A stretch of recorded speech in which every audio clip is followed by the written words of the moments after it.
Freedom's calling, chains are falling, hope is dawning, bright and true. Day is breaking, night is quaking, God is making all things new. Jesus saves. Hear the heart of heaven beating. Jesus saves, Jesus saves. And the hush of mercy breathing. Jesus saves, Jesus saves. Hear the host of angels sing. Glory to the newborn King, and the sounding joy repeating, Jesus saves.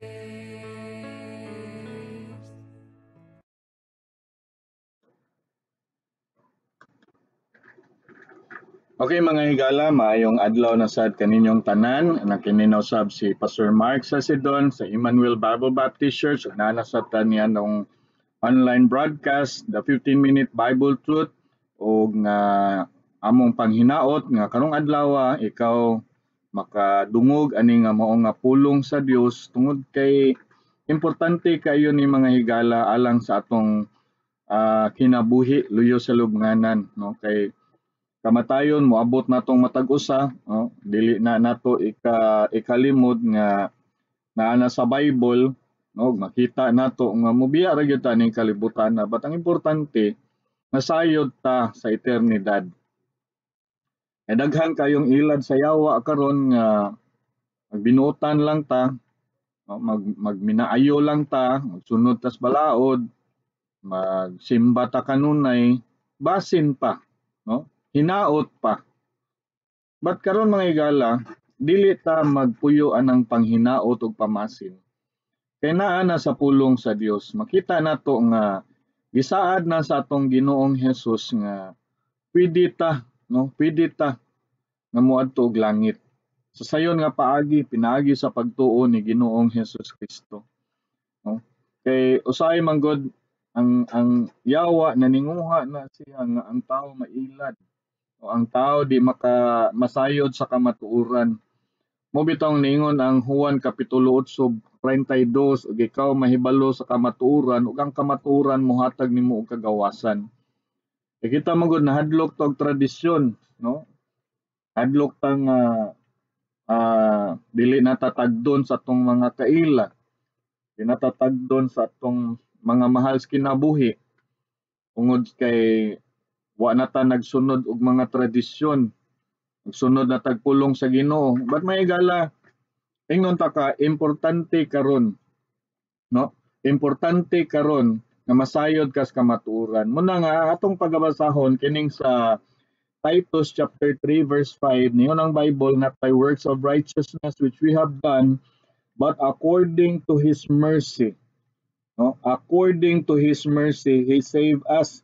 No, giluwas ta by the washing of regeneration and by the renewing of the Holy Ghost. Yun ang Bible, dili pinaagi sa mga buhat sa pagkamatarong nga atong gibuhat apan sumala sa iyang kaluoy miluwas kanato. Pinaagi sa paghugas, sa pagpakatao, pag-usap ug pagbag-o sa balaang espiritu. Okay mga higala, ingon ta ka nga niyon ang Bible dili, no, dili pinaagi sa mga buhat sa pagkamatarong nga atong gibuhat, no? So naklaro na nato sa pulong sa Dios nga dili di ay, no, atong maayong binuhatan, dili maayong buhat. O bitaw na nga sa among ginaingon nga daghang taong buutan tuwa sa impyerno. Ngano man tungod kay nagtuo lang ang kagadaghanan nga kung magminaayo lang ta, malangit ta. But may higala ingon ta ka, unsay giingon sa Bible sa Romans chapter 3. No, Romans chapter 3. Atong pamatud-an sa uban nga mga bersikulo sa Biblia nga dili gyud ay minatarong. Roma 3:10 ingon sa nahisulat, walay matarong, wala bisan usa. Walay usa nga nakasabot, walay usa nga nagapangita sa Dios. No, walay nagapangita sa Dios, silang tanan nahingsalaag gikan sa dalan, sila sa tingob nahimong walay kapuslanan, walay usa nga nagabuhat og maayo, wala bisan usa. Taon man na nimo nga naa naman na sa pulong sa Dios, mulalis pagyud ka. No? Mulalis pagyud ka, magtinarong lang ta pastor, magniingon mang Bible nga kanang lihok tao kay tabangan ko ikaw, wa man tao na sa Bible no? Ang ingon sa Bible nga walay nagabuhat og maayo, wala bisan usa. Kamayon ka nga magbuhat unsa ka exempted ka, wala exempted. No, kay kitang tanan sumala sa pulong sa Dios, walay matarong. No? Mga makasasala ta tubangan sa Dios. Tungod ni Adan ug ni Eva musugot kag sa dili nga tao ta diha, tungod ni Adan ug ni Eva mga makasasala ta. No, ingon din tuman lang tas na pulo kasugo pastor, di gihapon kay ngano man matud pa sa Bible sa Roma kapitulo 3 bersikulo 24, klaro kayo diri 23, kay ang tanan nakasala ug nakabsan sa himaya sa Dios. Ingon nga gipakamatarong nga walay bayad, pinaagi sa iyang grasya, pinaagi sa katubsanan nga anaa ni Kristo Jesus, kan kinsa ang Dios mitugyan aron mahimong usa ka halad pasig-uli, pinaagi sa pagtuo diha sa iyang dugo ug sa pagpahayag sa iyang pagkamatarong alang sa kapasayloan. No, alang sa kapasayloan sa mga sala nga nangagi, pinaagi sa pagkamainantuson sa Dios. 26, sa pagpahayag ako nag-ingon, niini nga panahon sa iyang pagkamatarong aron siya mahimo nga matarong ug tigpakamatarong kaniya nga nagatuo. No, nga nagatuo diha ni Jesus. So mga higala, makita nato no nga ang kanidi ay ang ato nga pagkamatarong, mamatarong ta kung ikaw mutuo ni Ginoong Hesus Kristo, no, nga imong manluluwas. Kay dili gyud ta mahimong matarong pinaagi sa pagsubay sa balaod, no? Nautiman ang balaod gihatag sa Dios aron pagpakita nato unsa ta ka makasasala. Mo bitaw niingon sa Roma 3:19, klaro kayo niingon ang Bible. Karon kita nahibalo nga bisan unsang mga butang gisulti sa balaod, kini ginasulti ngadto kanila kinsa ilalom sa balaod, aron ang matagbaba matak-om ug ang tibuok kalibutan mahimong sad-an atubangan sa Dios. Busa pinaagi sa mga buhat sa balaod, walay unod nga pagamatarungon diha sa iyang panan-aw, kay pinaagi sa balaod ang kahibalo sa sala. So kung mayroon ka nga mutumal ng tagbalaod pastor, malangit ra lagi ta. Na mga higala ingnon ta ka napu lang gani na usa lang ganito kasugo sa Dios ni Adan, o nasupak man gani nila. Mo bitong daghang tawo mingon di ta makatuman anang tanan oy. Kay baka nga ningon ang Bible sa Santiago kapitulo 2 nga kun makasupak ka sa usa, nakasupak na ka sa tanan, no? 2:10, kay si bisan kinsa nga magabantay sa tibuok balaod ug bisan pa nakasupak sa usa ka punto, siya sad-an na sa tanan, no? So siguro ka kapatay pero nakasupak kag usa, mura sad kag nakapatay, no? Mana mga higala nga bisan unsaon nato og pangita og pamaagi nga makaangkon tag kaluwasan, makasiguro tag langit, kung kana nga pamaagi dili na sumala sa pulong sa Dios, dili gyud na siya mao, dili gyud na insakto. Munang hangtod karon ikaw nga naminaw, wa gyud kay kasiguruan, mga tan-on ka mamatay ka karon siguro kag langit, hangtod karon di gihapon ka makabaton ni ana nga kasiguruan, nganuman sayop man ang imuhang gituohan, sayop man ang imuhang nga gisunod, dili man sumala sa pulong sa Dios, no? Abi kay leader sa simbahan, no, paminaw pag-ayo ha, nga kung gani ang nagtudlo nimo siya mismo wa nakasiguro og langit, unsa pa kang gitudloan? Manang kami diri mga higala, amo ni siya nga ginahimo nga mao nga broadcast. Tungod kay kami mismo nakakaplag mi ni anang kamatuoran nga pinaagi lang sa pagtuo ni Ginoong Hesus. Maluwas ka. Naluwas mi. Tungod kay misalig mi sa saad sa Dios. Nga kung ikaw misalig mga higala, mo bitong gitawag na siya maayong balita nga si Kristo namatay, gilubong ug nabanhaw ug pinaagi sa pagtuo ni Ginoong Hesus Kristo nga manluluwas makabaton kag kinabuhing walay katapusan. Gani si Jesus mismo nag-ingon sa Juan kapitulo 3 bersikulo 15, bisan kinsa katong nagatuo kaniya adunay kinabuhing walay katapusan. Kinsa nagsulti? Ang Ginoong Hesus mismo. Muna nga higala nga kung dili ka mo sunod ni ana nga mao nga pulong sa Dios, munang hangtod karon di gyud ka makasiguro. No? Hangtod karon naagyo ka sa pamasin, basin pa, hinaot pa. Na dili man na mo'y basihanan mga higala, importante naagyo kay basihanan sa imong kaluwasan, sa pagpakaangkon sa kinabuhing walay katapusan. Muna nga kung ikaw nagasalig sa pulong sa Dios, makaingon kay ni kamatay nako, langit nako. Kay naisaad ang pulong sa Dios. Okay, dili man ni pagbase unsay sulti sa tao, dili ni among sulti, dili ni sulti sa baptist, kun dili pulong sa Dios. Daghang simbahan karon nga nagwalig pulong sa Dios.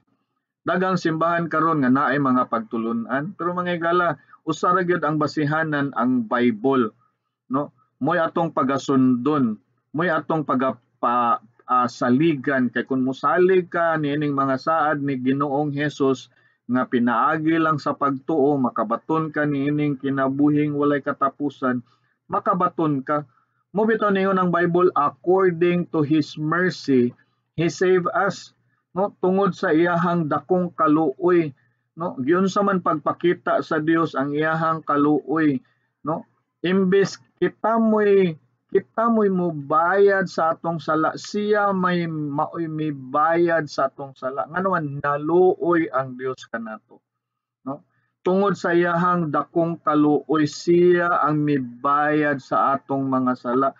Munang sa 1 Pedro kapitulo 2 bersikulo 24 mga higala, makita nimo sa Bible, no? Makita nimo sa pulong sa Dios sa bersikulo 24, ningon ang Biblia, siya gayud mao ang midala sa atong mga sala diha sa iyang kaugalingong lawas, aron kita ingon nga patay na ngadto sa sala, mabuhi gayud ngadto sa pagkamatarong, pinaagi sa iyang mga samad kamo na nga ayo, no? Pinaagi sa iyang samad, supposed to be ato tong samad, supposed to be atong dugo iula, kita mo ilansang sa krus, kita'y nakasala. But siya tungod sa iyang kaluoy, siya mo'y midala sa atong sala, no? Sa 2 Corinthians chapter 5 and verse number 21, klaro kayo ang pulong sa Dios mga higala, nga niingon ang Biblia, tanawa, kay siya mihimo na kaniyang nasala alang kanato, no?